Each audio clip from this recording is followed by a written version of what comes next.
$55 billion. This is no longer a project, it is a decision. While the world is still looking at maps, while analysts continue debating the blockade of the Strait of Hormuz, while forecasts are written and scenarios are modeled, Ankara has done something that renders predictions obsolete. It has started to build reality, not at some point, but now. In our recent videos, we analyzed how the maritime order is coming under pressure, how Hormuz shifted from a strategic leverage point to a global vulnerability, and how the so-called Dry Canal emerged as a theoretical alternative, as an idea, as a concept, as a possible response to a fragile world. What we are seeing today is something different. The first move, a system that is no longer being planned, but is being activated. Erdogan is not constructing a road, he is building a new rule.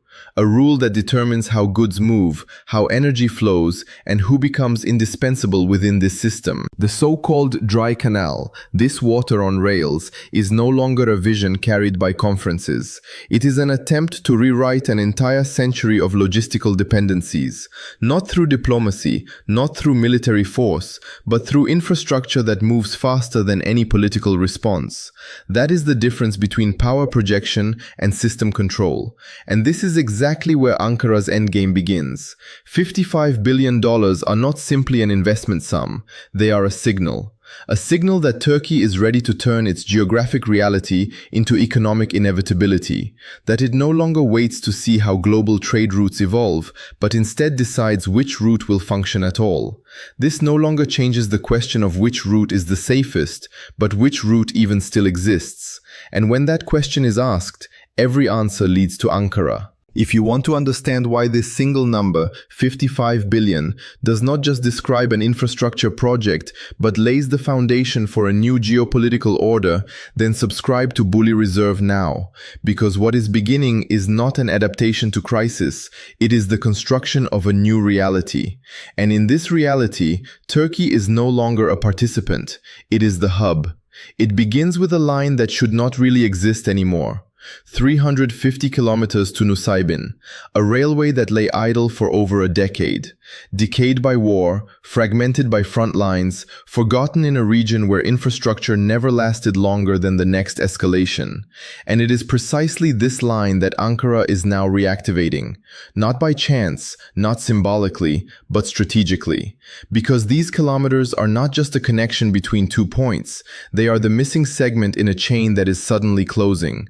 A chain that turns the Arab Gulf, northern Iraq, Syria, Anatolia, and ultimately Europe into one continuous system. This is the moment when fragments become structure.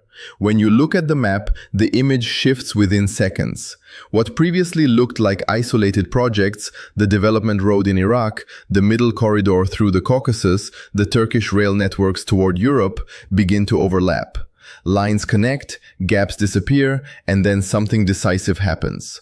All roads no longer lead to the sea, they lead to Ankara. The Karkamış-Nusaybin line is not a side project. It is the heartbeat of this system. It connects the Iraqi network with the Mediterranean axis while anchoring the entire structure within Turkish territory.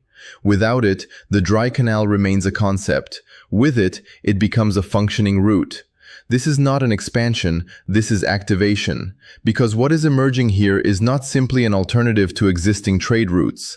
It is a parallel system that becomes operational exactly when the old routes fail. While Hormuz is under strain and the Red Sea has become a risk zone, a route is emerging here that no longer touches these risks, not bypassed, but excluded. And that is precisely where the strategic quality of this line lies. It does not reduce risk within the existing system. It completely detaches from it. This is geometric power. A container moving from the Arab Gulf toward Europe no longer has to pass through choke points that can be militarily controlled. It moves over land, through territories that are politically negotiable, economically integrable, and militarily securable. This changes the logic of security. No longer do naval fleets decide the flow of goods, but infrastructure does. And this infrastructure begins to pulse right here. In a region that for decades was considered uncontrollable, a route suddenly emerges that can be controlled. Not because it is stable, but because it is being stabilized, deliberately, selectively, along a line that is too economically valuable to be allowed to fail. This is the point at which geography becomes a decision. Turkey has not simply reopened a railway line. It has activated a space that was previously geopolitically fragmented. And by connecting this space, it creates something that goes far beyond transport, a system that only works if it works through it. And that is exactly why this line is not the beginning. It is the proof that the endgame has already begun. A railway through northern Iraq and northern Syria is not an infrastructure project. It is a security issue. A train transporting billions in cargo does not move through empty space. It moves through territories where power is not centrally organized, where state control is fragmented, where armed groups are not the exception, but the structure. This is the reality that every paper project ignores. And this is exactly where Erdogan's riskiest move begins. In May, Hakan Fidan meets representatives of the Hasht al-Shabi, militias deeply embedded in the Iranian sphere of influence, groups that are considered enemies by Washington. For Ankara, they were longtime adversaries, and now they sit at the same table, not out of trust, but out of necessity. Because the question is brutally simple. Who guarantees that this route works? Not on maps, but in reality. The answer is not NATO, not Washington, not Brussels. The answer lies on the ground. The Hasht control key areas along the route. They have presence, enforcement capability, and above all, the ability to either protect or destroy infrastructure. For any project of this scale, that is not a footnote. It is the central variable. What is happening here is not a diplomatic breakthrough. It is functional coexistence, an arrangement based not on ideology, but on calculation. The militias benefit from stability along the route. Ankara benefits from security. Baghdad benefits from revenue. This is not an alliance, it is a balance that can tip at any moment. And that is exactly what makes it so effective. Because Erdogan is making a bet here that goes far beyond infrastructure. He accepts that the stability of his largest geopolitical project is not fully under his control, that it depends on actors who pursue their own interests, their own alliances, their own boundaries. This is not a weakness, it is realpolitik in its purest form. Not the illusion of control, but the organization of the uncontrollable. Ankara is not trying to pacify the space, it is trying to make it usable, not by eliminating risks, but by integrating them. That is the difference between Western security logic and what is emerging here. The West seeks stability before it invests. Ankara invests in order to enforce stability, and that is exactly where the risk lies. A single attack on this route, a targeted act of sabotage, a political rupture, and the entire system comes under pressure. But this is also where the strategic depth lies, because every actor along this route, every militia, every local power structure becomes, at the moment trade flows, part of a system that generates more value than instability. The cost of destruction rises, the incentive for protection grows. Trade replaces ideology, not completely, but sufficiently. This is the unholy balance on which the Dry Canal is built. Not peace, not control, but calculated dependency. And if this balance holds, then something emerges that decades of diplomacy have not achieved. A functioning route through a non-functioning region.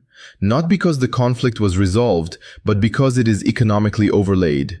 Billions of dollars. This is not a forecast, it is a target and a lever. Abdulkadir Uraloğlu speaks of annual revenues of this magnitude, of up to 70,000 new jobs, of an infrastructure that not only moves goods, but recalibrates an entire economy. At first glance, this sounds like classic government rhetoric: growth, jobs, modernization. But in this case, it is more, because these numbers do not exist in a vacuum. They stand in the context of a Turkish economy that has been under structural pressure for years. Inflation, currency volatility, capital flight. A system that needs growth, but is increasingly struggling to generate it sustainably. The Dry Canal is the answer to exactly this problem, not as a short-term stimulus, but as a structural realignment. What is emerging here is not an infrastructure project in the traditional sense. It is a source of revenue that does not depend on exports, not on global demand, but on flow. Transit becomes an industry. Every container that uses this route generates revenue. Every ton of cargo pays fees. Every train that moves across Turkish territory strengthens a position that functions independently of production capacity. That is a fundamental difference. Turkey no longer has to produce in order to earn. It only has to be indispensable. And that is exactly what is being built here. An infrastructure that generates revenue because it cannot be bypassed. A route that is not chosen because it is perfect, but because it exists while alternatives fail. That is economic power in its purest form. And it has an internal effect as well, because 70,000 jobs are not just a number, they are political stability, they are social security. They are an instrument to absorb domestic pressure while reinforcing a narrative. Turkey is growing, Turkey is building, Turkey is controlling. This is the iron grip that many view only in foreign policy, but it begins internally. Erdogan uses infrastructure not only to create geopolitical relevance, he uses it to turn economic uncertainty into strategic control, to create a system that produces revenue even when global markets fluctuate. This is not a coincidence, it is design. And this is exactly where it becomes clear why these $55 billion are more than an ambitious figure. They are the monetary translation of a geopolitical strategy. The point at which power not only manifests, but pays off. For the Bullion Reserve perspective, this is crucial because capital does not follow ideology. Capital follows structure. And a structure that generates predictable revenue, independent of maritime risks, independent of geopolitical blockades, independent of short-term market cycles, becomes a magnet for investors, for industry, for states. This is the moment when infrastructure becomes an asset, not because it was built, but because it is needed. July 27, 2026, a date, but not an ordinary one. On this day, an agreement expires that has functioned for years as an invisible lifeline. The pipeline that brings Iraqi oil through Turkish territory to global markets reaches its end, and suddenly, a technical expiration becomes a geopolitical lever. Because Ankara faces a decision: extend, renegotiate, or redefine. And this is exactly where the game shifts. Turkey uses the Dry Canal not only as an infrastructure project, it uses it as bargaining power, as a signal, as an offer, and at the same time, as a threat. If Baghdad wants access to one of the most important trade routes of the coming years, then Ankara will demand more in return than transit cooperation. It will demand energy access, control, influence. This is not a classic deal, it is an exchange of dependencies. The logic is precise. Iraq needs the Dry Canal to break free from pure oil dependency, to open up new sources of revenue, to diversify its economy. The route is not optional for Baghdad, it is strategically necessary, and Ankara knows it. At the same time, Turkey needs energy, stable, predictable under conditions that strengthen its own economic position. The pipeline is not just a transport link, it is an instrument. And now this instrument is being recalibrated. This is carrot and stick. The Dry Canal is the offer. The pipeline is the pressure. Together, a mechanism emerges that goes far beyond infrastructure. A mechanism that forces Iraq to link its economic future with Turkish control. Not through coercion, but through lack of alternatives. Because the question is no longer whether Iraq works with Turkey, but under what conditions. And this is exactly where Ankara's role fundamentally changes.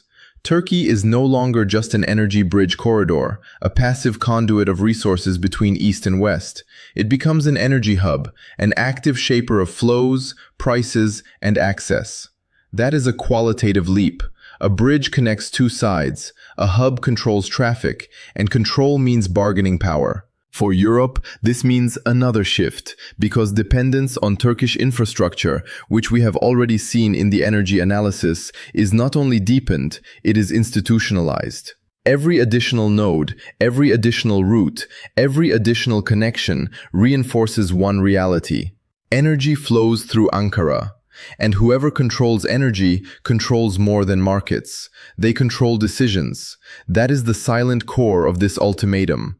No open threats, no public conflicts, but a strategic reordering that manifests in contracts, deadlines, and infrastructure. And as the deadline approaches, it becomes clear, the Dry Canal is not just a route, it is a negotiating position.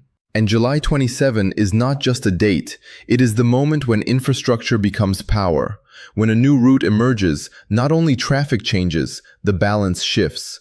The Dry Canal is not an isolated project. It is an intervention in a system that appeared stable for decades. A system that rested on two pillars: maritime control and choke point-based power.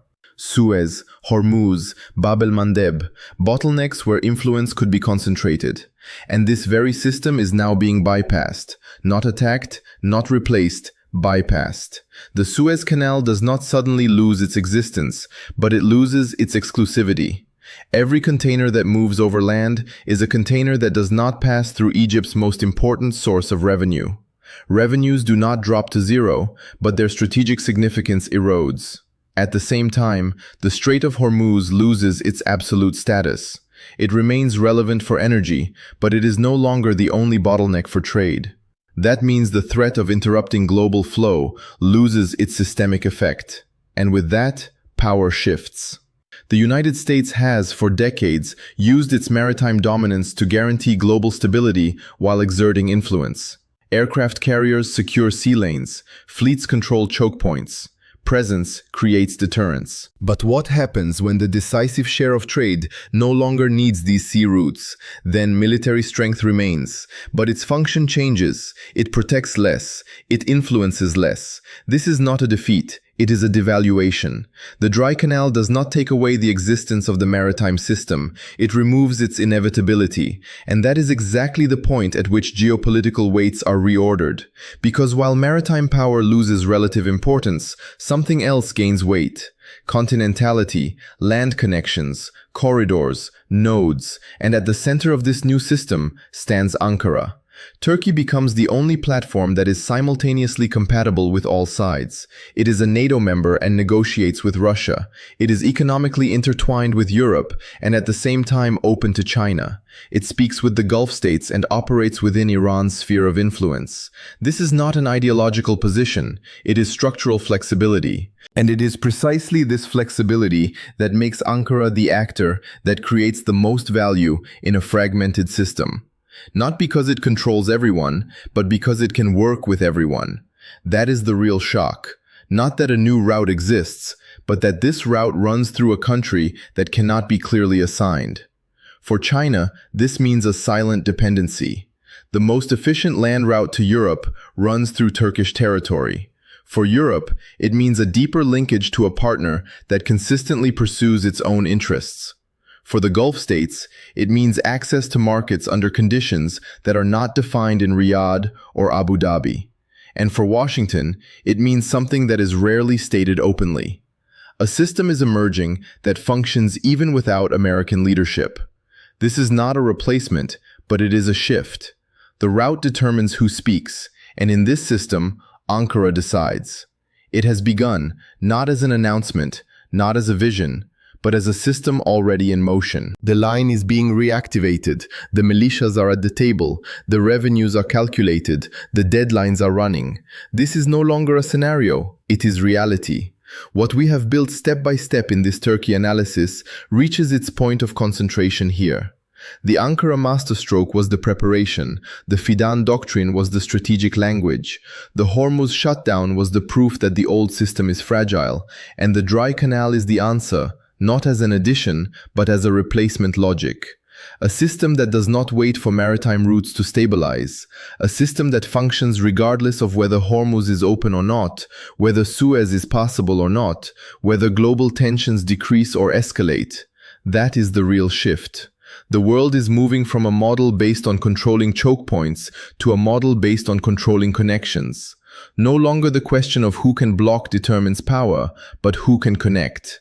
And that is exactly where Erdogan's endgame lies. Not military dominance, not ideological leadership, but structural indispensability. Turkey does not force the system in one direction. It builds a reality in which all paths lead through it. A reality in which even opponents are forced to use its infrastructure. A reality in which dependency is not imposed, but created. That is sustainable power. But this is also where the risk begins, because a system that is so centralized carries its own weight. Every node becomes a potential breaking point. Every dependency can become a vulnerability. Every expansion increases complexity. The question is no longer whether Turkey can build this system. The question is whether it can keep it stable, whether the security architecture holds, whether the political deals endure, whether the economic expectations are met, or whether this endgame is being played too quickly.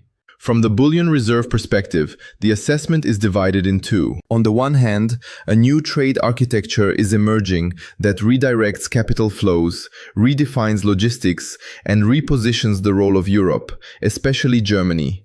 Infrastructure, transit, energy, all of this will be reassessed, and with this reassessment come opportunities. On the other hand, a system is growing that depends so heavily on a central corridor that any disruption can have systemic effects. Stability is not guaranteed. It will have to be produced continuously, and that is exactly why one factor remains unchanged: gold, not as speculation, but as protection against systems that change faster than they are understood. This is the world we are moving into, not more stable, but more structured. And within this structure, Ankara has defined its place. The Land Sultan has drawn his domain. The question is not whether it exists, but whether it endures. Is this the birth of a new Silk Road, or the moment in which Turkey overreaches? Write your answer in the comments. And if you want to understand how these shifts affect your capital before they become visible in the markets, then subscribe to Bullion Reserve, because the endgame is already underway, and most have not yet recognized it.